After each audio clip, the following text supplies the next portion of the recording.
Hello and welcome to this quick video, which is quick because I've been working on a couple of much more in-depth videos which take forever to make. So just thought I'd put this out there rather than disappear off the internet completely. So first up, the Navia Harp Free. So this is available from Steinberg. Add the link in the description.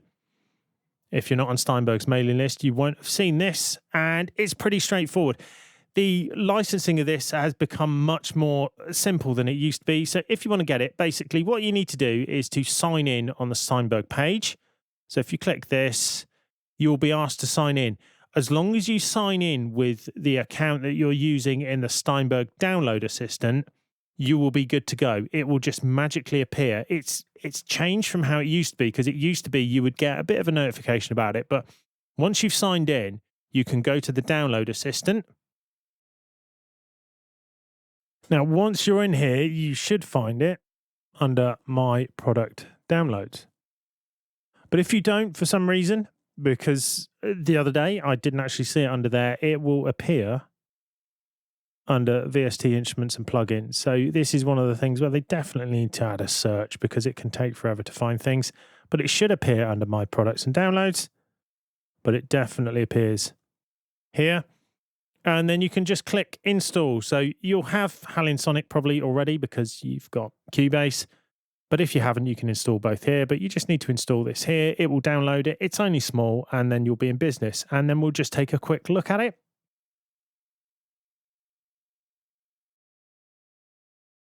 So here we are in Cubase, and I've loaded a track with Halion Sonic. And to load up the harp, it's pretty straightforward. You can just scroll down on the right-hand side and find it. Or you can type harp in to narrow that down, but there's only one patch. So just double click that and you'll be in business. And as you can see, there's quite a few options to play around with. This isn't just one sound. The sound is quite good. So the first thing we're going to do is just audition it compared to the standard Halion Sonic harp. So I've loaded just a quick MIDI file so we can hear this one here. So this is the original Halion Sonic general MIDI harp.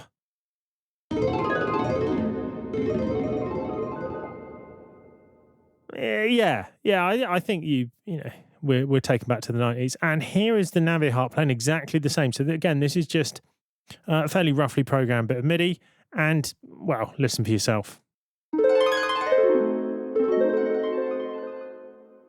So again, this is one of those things where if you haven't got access to a large orchestral library and you want a bit of, the shininess that a harp puts on there, this will be great for you.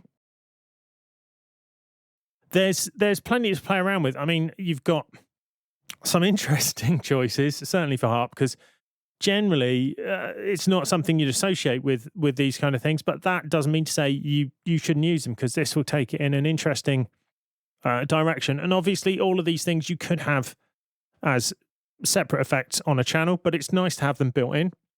So we've got a filter with the traditional many options available for Steinberg. So we've got low pass, band pass, high pass, etc., an all pass filter, and so on. Typical controls: cut off and resonance, distortion. So again, drive and clip, so we can really put that up.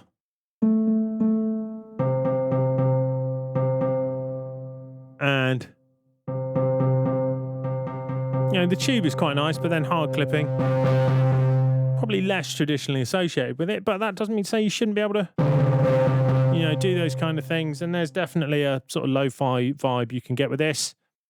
Rate reduction, so we've got bit rate reduction here, so you can really play around with the sample rate, and then bit reduction. So there's lots of lo-fi stupidity, stroke joy you can find in there. Tape delay, which is quite nice, having that. And let's put the feedback up on that. And the mix up.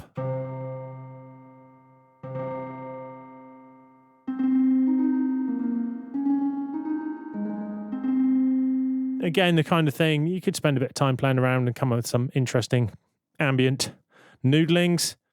A more standard delay. And a reverb, because I think the reverb's probably adding quite a bit to this. If we take it off, we'll probably hear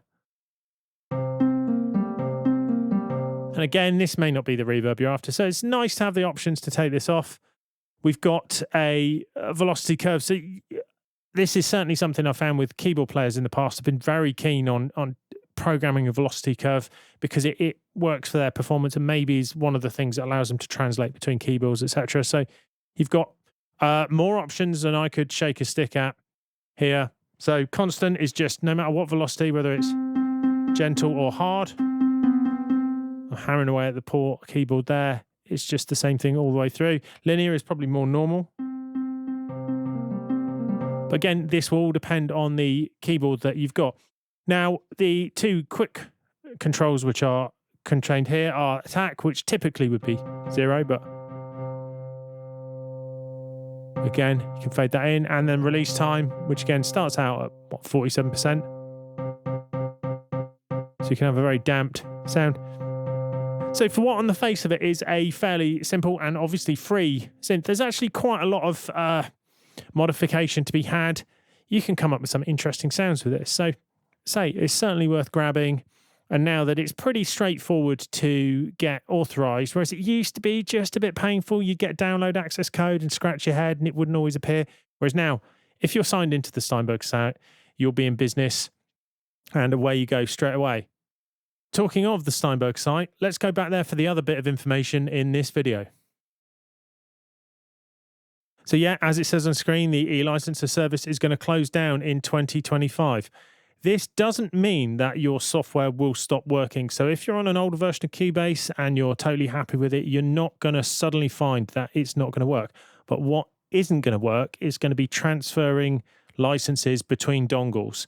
So if you've got a dongle where it's a bit dodgy, you know, sometimes it works, sometimes it doesn't. Or if it's one of the really old slow ones, like if you remember the full length ones that came with the original version of Cubase SX, I would replace it or look at replacing it during the next year, because what you don't want is the dongle to fail and then you not be able to access your software. Because while they say a bit further down, what happens if it gets broken or is lost after the licenses service is shut down, they do say contact support for an individual solution. I wouldn't want to be relying on that. So if you have got anything which is USB e-licenser only, which isn't that many products now, to be fair. If you're fairly modern, a lot of things will have swapped over, but certainly older versions, if you're sticking with an older version of Cubase or an older version of Wavelab, etc., and you're totally happy with it, which many people are, then this will potentially affect you. I don't think they're going to remove the downloads to allow you to install it, but certainly if you've got any doubts about your e-licenser, I would look into getting this done sooner rather than later. I don't know when the supply of them is going to dry up. I wouldn't imagine they're going to keep making them indefinitely, because after all, the service is going to stop. Anyway, that's the end of my public service announcement for this week. The reason for this short video is because I've been working on 3 fairly in-depth videos, which take quite a long time. And next week's one, hopefully, will be one about working remotely with audio collaboration software. But it's taking quite a while, partly because it's going to take quite a while anyway, and partly because it involves having multiple computers running at the same time, and getting everything in the same state. If you make any kind of mistake, means you've got to reset 3 computers rather than just the one. So yeah, obviously the answer to that is not make mistakes, but that's not the way I roll. Anyway, as ever, hope you found this little bit of information useful. Make sure you get a new e-licenser as soon as you can, and we'll see you again soon for more Music Tech Tuition.